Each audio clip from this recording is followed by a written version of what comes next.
सरकार पंजाब में भी बनी है, आप सभी ने देखा जिस बेरहमी से उनके पिताजी को बकायदा अलग कमरे में ले जाके मारा गया।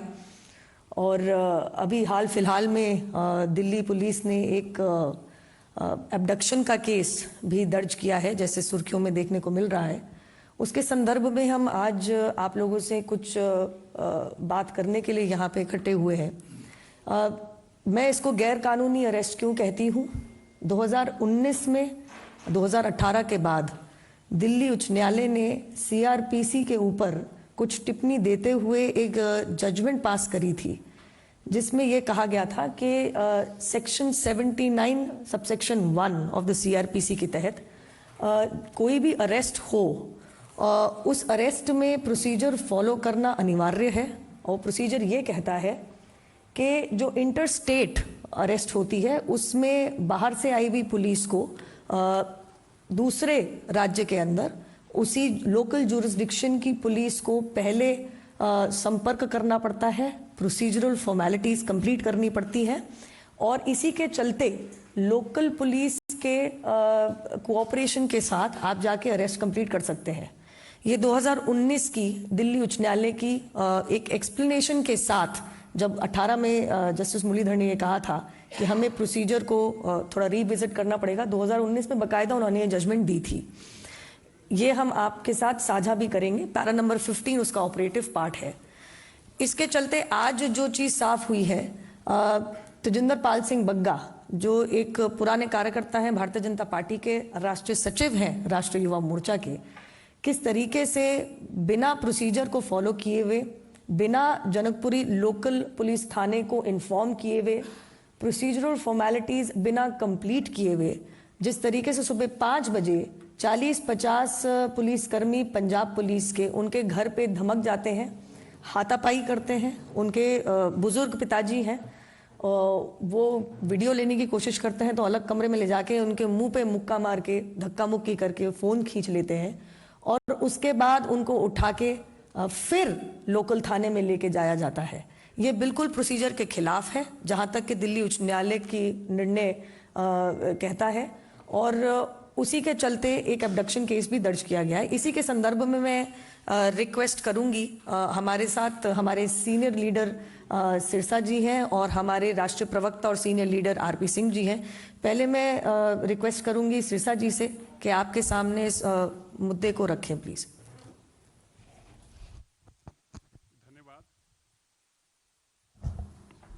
आज जिस तरीके से दिल्ली पुलिस ने गैर कानूनी तरीके से तेजिंदर बग्गा को यहां से किडनैप किया, अरविंद केजरीवाल जो कि कुछ दिन पहले ही अपने वीडियो के अंदर एक बात कह रहे हैं कि मुझे पुलिस मिल लेने दो, पुलिस एक बार मेरे हाथ में आ जाए तो इन लोगों को 2-4 लोगों को जेल में बंद करूंगा तो इनका दिमाग ठीक हो जाएगा। ये अरविंद केजरीवाल की स्टेटमेंट है। जब उससे पूछा गया कि आपके प्रति ये जो आप बोल रहे हैं ये झूठ है और ऐसे ट्वीट मेरे को पुलिस मिल लेने दो, मैं आपको यह भी याद कराना चाहता हूं अरविंद केजरीवाल किस तरीके वेंडेटा रखते हैं, किस तरीके बदलाखोरी में काम करते हैं। जब उनके पास पुलिस नहीं थी तो उन्होंने अपने एमएलए से अपने ही चीफ सेक्रेटरी को अपने ही घर बुलाकर पिटवाया। जो आदमी अपने चीफ सेक्रेटरी को अपने घर बुलाकर, एक पढ़ा लिखा मुख्यमंत्री जो अपने आप को बताता है पिटवा सकता है, आप उससे कल्पना करें कि पुलिस का इस्तेमाल और दुरुपयोग को किस कदर कर रहा होगा। आज जब तेजिंदर बग्गा को पुलिस अरेस्ट करने गई, वो अनलॉफुल था, अनकॉन्स्टिट्यूशनल था। जैसे अभी मेरे से पहले भी बताया गया कि हाई कोर्ट और सुप्रीम कोर्ट की जजमेंट और लेटेस्ट जजमेंट 2022 की है, जिसमें बकायदा जज साहब ने ये क्लियर कहा कि Delhi high court reiterates other states police can not arrest Delhi people without info to Delhi police. और ये डबल बेंच ने पिछले दिनों में ही ये 2022 को 26 जनवरी 2022 के 25 जनवरी का केस था, जिसमें जस्टिस सिद्धार्थ मिर्दुल जी और अनूप जयराम जी, जिसके अंदर उन्होंने स्टेटमेंट जजमेंट में कहा। आज अरविंद केजरीवाल ऐसा क्यों कर रहा है? अरविंद केजरीवाल जो उसके खिलाफ लोग बोल रहे हैं, जो सच्चाई खोल रहे हैं, जो उसके बेनकाब कर रहे हैं उनके झूठों को, उनका मुंह बंद करना चाहता है, उनको डराना धमकाना। वो चाहता है कि बीजेपी का कार्यकर्ता सच ना बोले, उसकी सच्चाई लोगों के सामने ना आए। इसके लिए वो पंजाब पुलिस का दुरुपयोग कर रहा है। हमें हैरानगी इस बात की है, मुख्यमंत्री भगवंत मान है और एक सिख मुख्यमंत्री के होते एक सिख को घर से बेइज्जत करके उसके पिता को पीटा जाता है, उसका मोबाइल छीन करके उनके पिता को उसको कमरे में बंद किया जाता है। तेजिंदर बग्गा को बिना दस्तार नंगे सिर पुलिस उठाकर लेकर जाती है। क्या गुनाह है तेजिंदर बग्गे का? आतंकवादी है। अरे 40 बेगुनाह लोग पंजाब के अंदर गैंगस्टरों ने मार दिए, जिसके अंदर अंतरराष्ट्रीय कबड्डी खिलाड़ी तक हैं। पुलिस कुछ ना कर पाई, पुलिस दिल्ली में डेरे। किसी विधायक से ये अपेक्षा करेंगे कि वो विधायकी भी करे और कोई काम धंधा भी करे जिससे उसका घर चले, तो वो अपना 100% नहीं दे पाएगा। और जब हम लोग विधायक बने तब विधायक की सैलरी थी 12,000 रुपये, और ये बेसिक सैलरी नहीं है, कई लोग इसको बेसिक सैलरी लिखते हैं, ये सैलरी है। 12,000 रुपये उसकी सैलरी थी और हमने उसको बढ़ाकर एक बिल पास किया जो केंद्र सरकार को भेजा, और 2015 से लेकर अब 2022 तक करीब 7 साल से वो बिल फंसा हुआ था।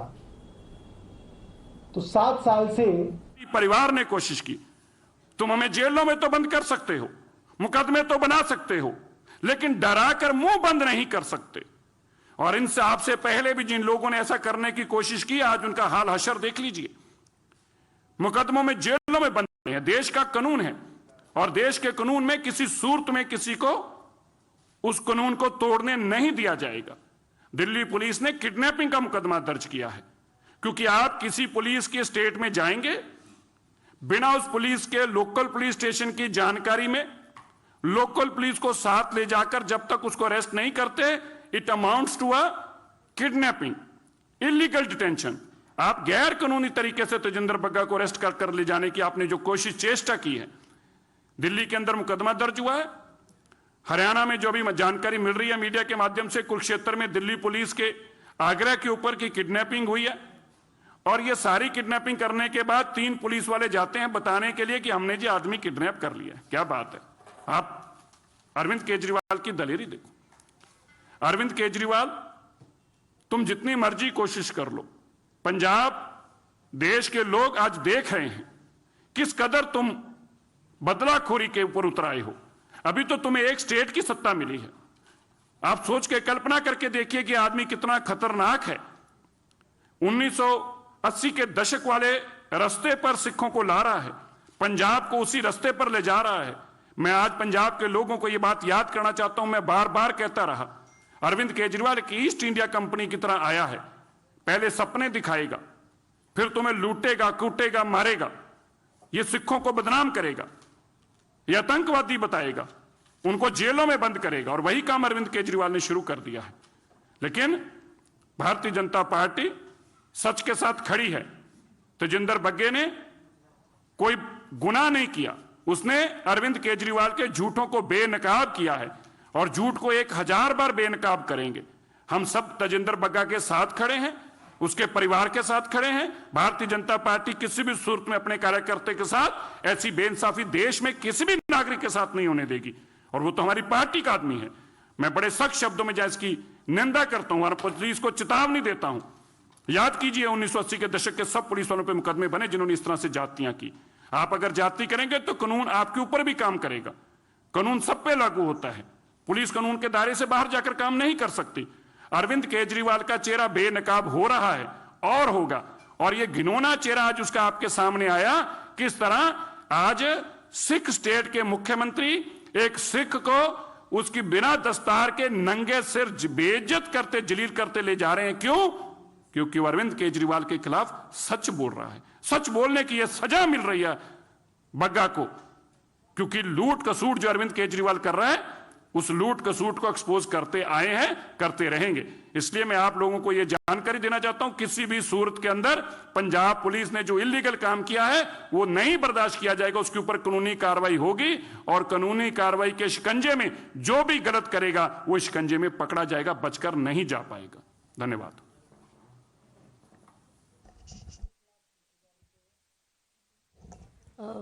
मैं आरपी सिंह जी से रिक्वेस्ट करूंगी कि आप प्लीज इस विषय पे अपनी बात रखें। अभी नूपुर ने आपको लीगल और टेक्निकल पॉइंट्स बताए और मैं चाहूंगा नूपुर प्रेस कॉन्फ्रेंस के अंत में आपको और लीगल और टेक्निकल पॉइंट्स सारे जो कोर्ट की जजमेंट सारे पढ़ कर सुनाएंगे। शेषा जी ने आपको पंजाब में किस प्रकार माहौल खराब किया जाए वो बता रहे हैं। मैं केजरीवाल साहब को बड़ा स्पष्ट कर रहा हूँ, जिस प्रश्न पे आपने बग्गा को अरेस्ट किया है सोशल मीडिया में डालने को, प्रश्न मैं आपसे पूरे मीडिया के सामने पूछ रहा हूँ। आपने कहा था श्री गुरु ग्रंथ साहब की बेदबी करने वालों को हम 2 दिन में अरेस्ट करेंगे, हमारे पास नाम है। मैं आपसे वो प्रश्न वापस पूछ रहा हूँ, वो 2 दिन निकल के, वो 10 दिन निकल के, 20 दिन निकल के, 1 महीना निकल गया, 1 महीने से ज़्यादा हो गया, उन लोगों को आप कब अरेस्ट करोगे? आपकी कहीं मिली भगत तो नहीं, आप कहीं जानकर कोई शरारत तो नहीं कर रहे? आप अपनी जो आपने प्रॉमिस किया था इलेक्शन में वो पूरा कब करोगे? यही तो बग्गा पूछ रहा था। All right, so after that BJP press briefing lashing out at the Aam Aadmi Party, we have also now accessed a first reaction coming in from the Punjab police. This is in fact Manpreet Singh, who is a Punjab police officer, speaking exclusively to Times Now and stating that the arrest was legal and they followed all due procedure as far as the arrest of Tejinder Bagga is concerned. Also going on to state that they have been standing in Kurukshetra since long. That's the first response now coming in from the Punjab police post the arrest of Tejinder Bagga, and also going on to state that he will be now produced in front of the court. यहाँ खड़ा किया वही verify कर रहे हैं, वो भी verify कर रहे हैं, उनकी ड्यूटी है। तो उनका कहना है कि दुर्व्यवहार किया गया उन लोगों से, जो इनके पिता का कहना है कि वहाँ पर उसकी प्रॉपर वीडियो रिकॉर्डिंग है, नो इश्यू। अगर कोई दुर्व्यवहार होगा तो उसकी ठीक है जो कार्रवाई। ये भी जानकारी आपके खिलाफ केस दर्ज किया गया किडनैपिंग है वहाँ पर दिल्ली में, ऐसी भी वो उनकी मर्जी है। अगर उनको कोई गलत इंफॉर्मेशन होगी वो वेरीफाई हो जाएगी। किस फ्रेम में, किस चार्ज में आपने अरेस्ट किया? हमारे पास FIR लॉज है, 18 नंबर है यहाँ पे मामले साइबर क्राइम में। जी जी ठीक है, उसके अकॉर्डिंग हमने प्रॉपर नोटिस सर्व करके इनके बाद में अरेस्ट किया है। इन्होंने इन्वेस्टिगेशन ज्वाइन नहीं की थी, इसलिए अरेस्ट किया। सुबह 5 बजे अरेस्ट किया गया इनको? नहीं, 5 बजे 9 बजे। यहाँ कब पहुँचे सर? यहाँ कब पहुँचे? यहाँ कब पहुँचे? कितनी देर से खड़े हैं? यहाँ पे टाइम हो गया, थोड़ा टाइम हो गया, 2 घंटे हो गए आप यहाँ खड़े? पिछले 1 घंटे। All right, so we are playing out all versions coming in, be it the BJP or the Aam Aadmi Party. We'll slip into a short break, but we will be back with the latest coming in on this very important story that we are tracking. Stay tuned.